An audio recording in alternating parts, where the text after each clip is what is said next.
దేశమాతమే కొలిచెతమా. భావం భాగ్యం కూర్చుకొని ఇక జీవనయానం చేయుతమా.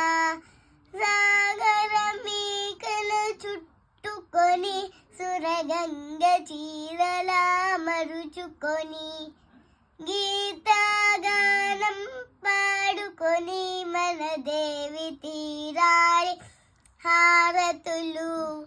ఎందర వీరుల త్యాగ ఫల మన నేటి స్వేచ్ఛకే మూగలనం. వారందరినీ తలుచుకొని మన వారస వీరిని విలుపుకొని తేనెల తేటల మాటలతో మన దేశమాతమే కొలిచెతమా. భావం భాగ్యం పూడ్చుకొని ఇక జీవనయా